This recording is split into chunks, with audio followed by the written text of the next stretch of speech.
Verset 1. Verset 22.1 à 23.30 Josia, en Joue 2, 641 à 610. 8 ans. Josia en vertu de son jeune âge avait pu échapper à l'influence malfaisante de son père Amon. 31 ans. Cette donnée est confirmée par Jérémie 1.2, Jérémie 25.13 qui nous apprennent que depuis la 13e année de Josia jusqu'à la 4e année de Jéhojakim, son successeur, il s'est écoulé 23 ans. Boscat, voir Josué 15.39, note. Verset 2.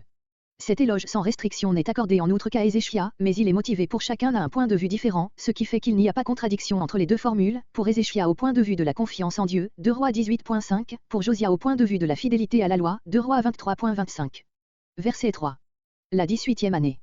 Le règne de Josia est remarquable par la grande réformation par laquelle Israël atteignit alors, au moins pour un moment, l'état normal voulu par la loi, l'abolition, non seulement des hauts lieux où se célébraient des cultes idolâtres, mais aussi de ceux où l'Éternel était adoré, de telle sorte que l'unité de culte, à laquelle visait la loi et le développement religieux d'Israël dès le commencement, fut pleinement réalisée, malheureusement trop tard et pour trop peu de temps.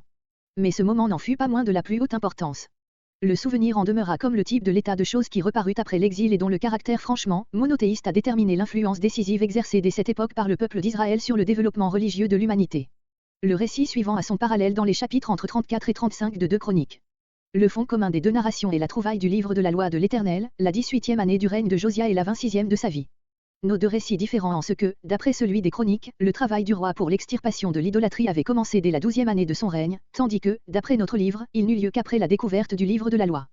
Comparez les passages de Rois 23.20 et de Chroniques 34.7, où est rapporté à ces deux moments différents le seul et même retour de Josia à Jérusalem après l'extirpation de l'idolâtrie sur toute la terre d'Israël, y comprises les tribus du Nord. Ce qui atténue cette différence, c'est que les Chroniques constatent un développement continu qui s'opéra graduellement dans la conduite et dans le gouvernement de Josia. Fils d'Amon, petit-fils de Manassé, il semblait devoir continuer le train idolâtre de ces deux rois, mais, d'après 2 Chroniques 34.3, dès la 8e année de son règne, la 16e de sa vie, il rechercha le Dieu de David, son père. Déjà après sa captivité assyrienne, Manassé repentant avait commencé à opérer une réforme, 2 Chroniques 33.12-15, il pouvait en être resté des traces. Deux prophètes vivaient alors qui purent aussi exercer une influence sur le jeune roi, Sophonie, son parent et Jérémie. Qui dès la 13e année du règne de Josia commença son ministère, Jérémie 1.2.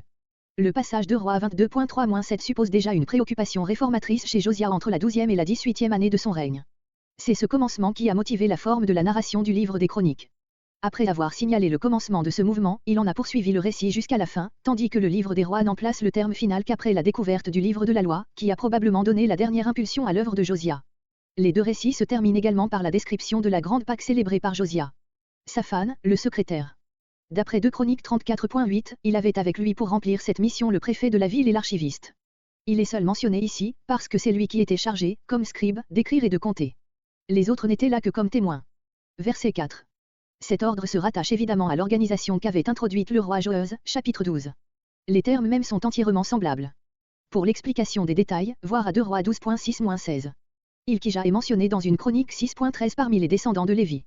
On a voulu à tort en faire le père de Jérémie. Voir l'introduction à Jérémie. Il n'est connu que par notre passage et la mention des chroniques. On recueillit du peuple, c'est-à-dire, d'après 2 Chroniques 34.9, de Manassé, d'Éphraïm et de tout le reste d'Israël, ainsi que de Jude, Benjamin et Jérusalem.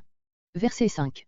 Le dommage de la maison, dû aux invasions étrangères, au pillage par le roi d'Israël, 2 Rois 14.14, aux dégâts causés par les rois de Jude eux-mêmes, 2 Chroniques 34.11, enfin à l'absence de toute réparation pendant le long règne de Manassé.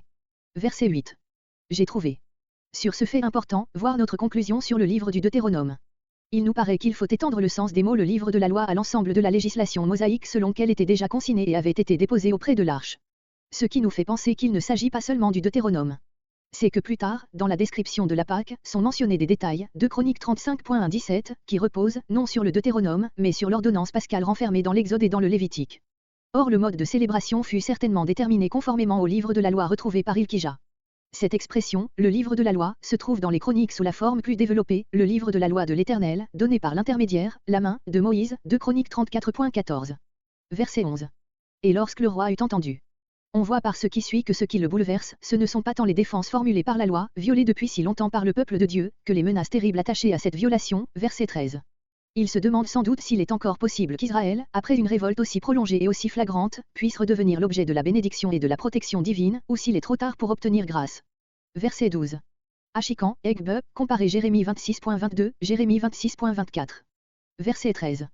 Consultez l'Éternel, par les prophètes, verset 14, et non par le grand sacrificateur, au moyen de l'Urim et du Thummim, tombé hors d'usage, Exode 28.30, note. Rahal 2, comme cela est relevé expressément, demeurait à Jérusalem, c'est peut-être pourquoi ce fut elle qui fut consultée. Les prophètes du temps pouvaient n'être pas présents. Verset 14. Gardien des vêtements, c'est à accent grave DIE, d'après 2 Rois 10.22, surveillant de la garde-robe des prêtres. Ces mots doivent être rapportés à Salom, mari de Rahal 2, comparé Jérémie 35.4. Le nouveau quartier, un faubourg ajouté à la vieille ville, voir Sophonie 1.10, note. Et ils lui parlèrent.